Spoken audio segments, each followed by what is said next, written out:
Oke, hoi budak-budak, it's me Dimas. Perkenalin, nama aku Dimas Apriyandi. Aku sekarang adalah mahasiswa di University of Twente. Dan sekarang aku nggak sendirian lagi. Bentar aku geser dulu. Oke, nggak sendirian lagi. Jadi sekarang aku ada teman dan aku ketemu budak Pontianak di Enschede, Nederland. Jadi sebenarnya ini aku udah direncanain dari sebelum aku datang ke sini. Udah dikasih tahu ternyata tuh ada budak Pontianak juga yang ada di kota Enschede, Nederland. Kenalin, ini Naya. Halo semuanya.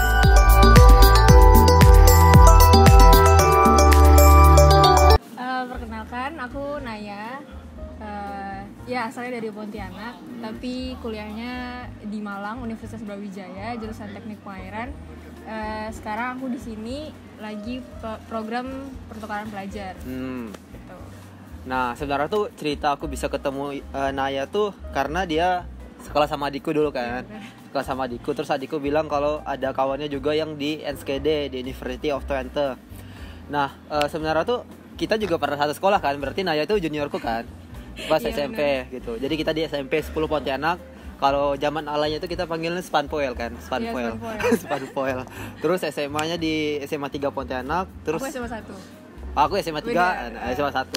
Nah, terus universitasnya di Brawijaya. Nah, terus kemarin prodi apa di Brawijaya? S1 berarti kan? Ya, aku Teknik Pengairan. Teknik pengairan. Nah, sekarang lagi program exchange ISMA namanya. Kepanjangannya apa itu? ISMA itu panjangannya Indonesian International Mobility Works. Oke. Ya. Jadi lumayan panjang juga kan. Terus gimana bisa tahu ISMA? Kan kuliah di Brawijaya dan sekarang belum selesai kuliah juga kan? Masih kuliah kan? Nah, gimana programnya dan apa tuh gitu? Jadi sebenarnya aku tahu ISMA itu dari dosenku sebenarnya. Jadi kayak waktu itu tiba-tiba ditelepon suruh ikut sosialisasi ISMA gitu. Dan itu aku taunya kayak hamin seminggu penutupan pendaftaran. Jadi aku baru tahu tentang ISMA.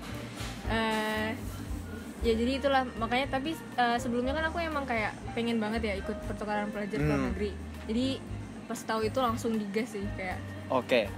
Jadi persiapannya cuma seminggu. Iya benar. Oke. Nah, persyaratannya tuh apa aja? Kalau untuk kita bisa keterima ISMA. Nah, ISMA ini kan bakal setiap tahun kan? Iya, setiap tahun. Setiap tahun. Nah, jadi mungkin ada teman-teman budak Pontianak lain yang mau ke Belanda ataupun ke negara lain ada juga kan? Iya, nah, persyaratannya tuh siapin apa aja? Persyaratannya tuh kalau misalnya dari dokumen ya itu nyiapin transkrip akademik itu, terus hasil tes bahasa Inggris, bisa TOEFL, TOEFL IBT, ITP, terus IELTS gitu, atau Duolingo English Test. Duolingo bisa? Cuma itu kayak lihat lagi gitu, tiap univ kan beda-beda. Iya, tergantung universitas kan. Kalau di Amerika bisa pakai Duolingo. Iya, kalau di bisa. Kalau di Belanda nggak bisa kan? Kalau di Belanda nggak bisa. Jadi aku pakai TOEFL ITP sih kemarin. Syaratnya tuh lebih gimana kamu bisa keterima di masing-masing universitas dulu. Iya, benar-benar. Oke. Karena kita kan pas daftar itu cuma bisa pilih satu univ. Jadi ya udah kita sesuaiin nih persyaratannya sama ini. Oke. Nah, selain itu juga ini surat rekomendasi dari kampus. Dari kampus asal? Yes. Oke. Bisa ikut ISMA gitu. Bisa dari international office ataupun dari jurusan masing-masing sih suratnya. Oh iya. 3 itu? Iya, 3 itu kalau berkasnya. Oke, jadi ini mesti semester 4 sampai 7 mahasiswa. Semester 4 sampai 7. Ya. Oke. Jadi kemarin itu benar-benar kesempatan terakhir pertama dan terakhir menurutku. Oke, nah jadi kan tadi kita bedah satu. Nah, pertama kan transkrip. Nah, transkrip itu sendiri ada minimal GPA enggak? Setauku 3 sih minimal. 3,0 udah bisa. Tapi ya itu lagi ngeliat univnya. Karena ada univ yang misalnya kayak di Singapura NTU tuh gak mau. ada yang kayak 3,7 gitu kayak minimalnya. 3,7, oke. Makanya harus disesuaikan lagi sama univ yang dituju. Oke. Jadi 3,0 pemberi beasiswa dari ISMA-nya udah ngebolehin. Oke. Cuma kita ngeliat lagi nih univnya mau apa. Oke, nah transkrip udah, terus kalau berarti dapetin LOE juga dari universitas masing-masing. Surat rekomendasi. Oke, nah jadi prosesnya apakah kita daftar ISMA dulu atau daftar univ dulu? Jadi sebenarnya daftar ISMA itu langsung kan, ada website officialnya. Tapi kayak buat dapetin surat rekomendasi kalau aku ya, itu aku harus ada transkrip sama hasil tes bahasa Inggris dulu. Jadi kalau aku udah ada itu baru bisa dapat surat rekomendasi. Oh, oke. Nah, kalau untuk syarat bahasa Inggris kemarin minimal berapa? 500 kalau ITP ya, ITP 550. Oke. Kalau di 20 ini yang aku. Oke, jadi kalau untuk exchange masih bisa pakai ITP? Bisa. Oke, soalnya kalau master kan dia nggak bisa ITP lagi. Iya. Oke. Dan aku juga kurang tahu sih kalau misalnya untuk tahun depan masih bisa atau enggak ya. Iya. Jadi nggak bisa lagi, nggak tahu ya. Iya, oke. Soalnya aku lihatnya kan kalau dari 20 itu nggak ada syarat bisa pakai ITP kan, harus IBT sama IELTS kan. Iya. Nah, seperti itu. Iya benar. Nah, kalau pas proses pendaftaran itu sendiri susah nggak? Proses pendaftarannya enggak sih. Oke. Orang Kayak- anak balak lah nih. Aduh gimana ya, soalnya kayak Lumayan lancar lah, dipermudah lah kan. ya dipermudah, alhamdulillah. Alhamdulillah. Oke, nah jadi buat teman-teman yang tahun depan pengen daftar ISMA kan bisa chat lah Naya di IG kan. Soalnya kan mudah kan katanya. Jadi nanti tanya aja tips and triknya gimana nanti kalau daftar ISMA gitu. Boleh. Soalnya kan nggak cuman ke negara Belanda kan bisanya. Iya, banyak banget. Bisa kemana aja? Bisa ke Amerika, bisa ya Eropa kayak Belanda, terus Jerman. Asia? Kalau Asia, Malaysia, Singapura, Thailand. Oh, oke. Ya Korea, Oh, Jepang. Korea. Oh, ada juga teman-teman. Tapi itu kayak misalnya Jepang itu kan masih bordernya tutup ya, jadi kayak jadi ke defer gitu loh, tertunda gitu. Oh, oke, nunggu sampai buka. Oh, oke. Nah, jadi kan kemarin belajar teknik perairan di Brawijaya. Nah, sekarang di sini belajar. Di sini aku belajar tentang Geographic Information System sama Earth Observation. Aduh, susah banget ngomongnya. Earth Observation dan juga Geographic Information System. oke, Geographic Information GIS berarti. GIS, ya. Oke. Nah, berarti ada perbedaan dari mata kuliah kan? Iya. Nah, kenapa bisa seperti itu dan bagaimana tuh? Aduh, ini sebenarnya ada ceritanya nih. Jadi kayak sebenarnya aku daftar ke Twente itu kan karena tertarik sama matkulnya ya. Itu Ya. ada kayak JIS itu sebenarnya aku pilih sih, JIS karena masih berhubungan sama jurusanku. Terus ada juga tentang flood defense system gitu. Sama tentang banjir. delta. Sama delta. Nah, 3 itu kan, tapi ternyata pas sudah diterima baru dikasih tahu course yang tersedia ini cuma 2. Yang tadi tuh JIS sama IO itu kan, dan nggak bisa milih karena yang course lain tuh ternyata nggak tersedia gitu loh di semester ini.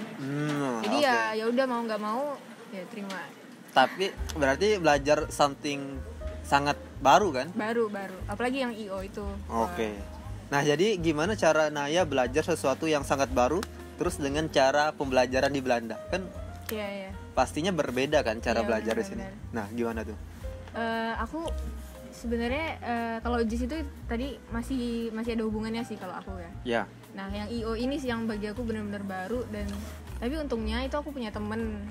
Jadi temanku ini emang yang sejurusan gitu, maksudnya jurusan dia di Indo sama di sini tuh kayak selintas relevan gitu.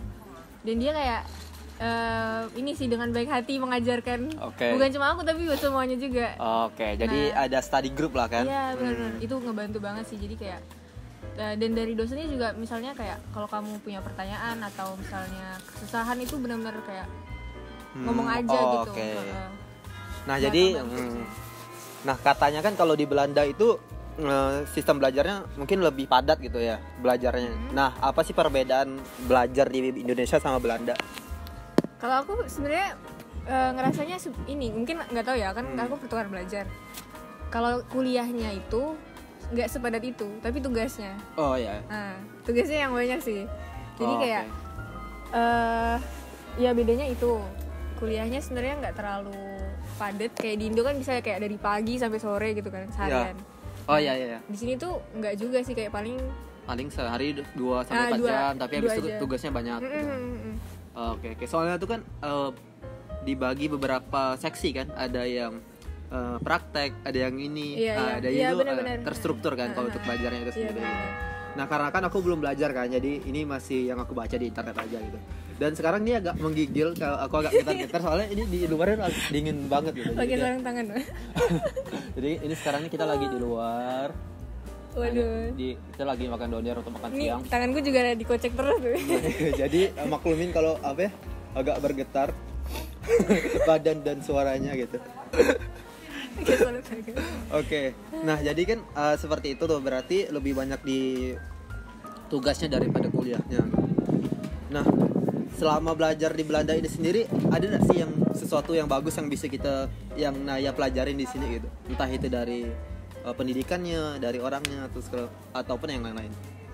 Kalau yang aku rasain ya beda bangetnya tuh ini kalau misalnya lagi di tengah penjelasan dosen gitu lagi ngejelasin, itu kita benar-benar yang kalau misalnya punya pertanyaan ataupun sanggahan gitu, tinggal ini doang, tinggal angkat tangan kayak memotong gitu. Dan dosennya juga nggak keberatan gitu loh. Benar-benar kayak diladenin gitu. Kok bisa jadi sampai debat gitu. Iya. Benar-benar seru sih sebenarnya. Nah, jadi itu dosen-dosen di sini tuh lebih kayak open sama pendapat baru gitu. Jadi mereka nggak ngerasa mereka tuh walaupun udah S3 ataupun profesor, mereka tuh nggak ngerasa mereka yang paling pintar gitu. Jadi mereka masih open sama pendapat kita, sama informasi baru gitu. Aku pernah ikut lunch lecture sekali dan itu juga sangat open sih, dan ada yang debat segala macam, dan itu tuh diterima gitu. Dan bahkan dia mengakui kalau dia salah dan dia agree sama pendapat kita gitu. Jadi nggak ada gengsi-gengsian sama ilmu sih gitu. Jadi itu yang aku suka juga gitu. Nah, tadi kan kita ngomongin prosesnya gimana dan segala macamnya, terus apa yang dilakuin. Nah, ini kan beasiswa berarti pasti dapat duit kan. Nah berapa tuh duitnya? Aduh, sebutin nominalnya. Oh enggak, ya boleh, perkiraan juga boleh. Sebenarnya ini sih. Dan item-item apa aja yang didanain gitu? Sebenarnya bisa dicari tahu sih. Kayak karena sama kan, aku sama Bang Dimas sih sama dapetnya. Buat itu. Udah apa, biar teman-teman yang budak-budak di Indonesia dan Kalimantan juga pengen daftar tuh makin terpicu gitu dengan mungkin pendanaan yang diberikan gitu. Jadi kalau aku sendiri di Belanda ini sebenarnya dapatnya sama kayak yang S2. Jadi 1 bulan itu 1.200 euro. 1.200 euro. Tapi itu maksudnya 1.200 itu udah sama ini ya, tempat tinggal. Jadi kita yang bayar sendiri gitu kan. Oke. Nah, 1.200 euro itu sekitar 20 juta rupiah. Tapi itu juga termasuk tempat tinggal. Nah, tempat tinggal di sini kan biayanya mahal kan, sekitar 6 jutaan gitu kan. Kalau nanya kayaknya 7 sampai 8 lah kan. Iya, 8 gitu. 8 jutaan gitu. Jadi sebanding lah sama living cost di sini gitu. Terus selain living allowance apa aja? Dapat settlement allowance. Settlement allowance 2 kali. Settlement allowance sekali aku. Jumlahnya berapa? 1 kali living allowance. 1 kali? Oke. Nah, kalau settlement allowance tuh kalau kita bilang bahasanya tuh kayak duit siap-siap lah. Jadi duit persiapan sebelum kita datang ke sini. Misalnya datang ke sini kan banyak yang mau dibeli tuh. Misalnya kayak beli alat masak segala macamnya bisa pakai duit itu gitu. Jadi itu jumlahnya 1.200 euro juga. Nah, selain itu tiket pesawat. Tiket pesawat pulang balik dari kota asal. Aku dari Pontianak kan, berarti dari Pontianak Jakarta, Jakarta Belanda, sebaliknya juga. Oke. Terus udah 3 apa lagi? PCR juga. PCR pulang balik. Oke, PCR. Oh, berarti PCR. PCR terus visa. Oh ya, visa. Biaya visa sama ya biaya kuliah di sini udah. Kalau biaya kuliah di sini sih langsung sih dari itunya LPDP-nya langsung bayarin gitu. Iya, yang nggak perlu kita yang bayarin kan. Iya. Oke. Nah, jadi sistemnya tuh kayak refund lah kan kalau di sini kalau kita mau untuk mendapatkan duit-duitnya gitu. Oke, nah berarti itu udah semua tuh, nggak ada yang lain-lain ya, nggak ada yang lain-lain lagi. Asuransi kesehatan? Oh ya, asuransi kesehatan. Karena kalau di Eropa kan wajib juga kan asuransi kesehatan gitu.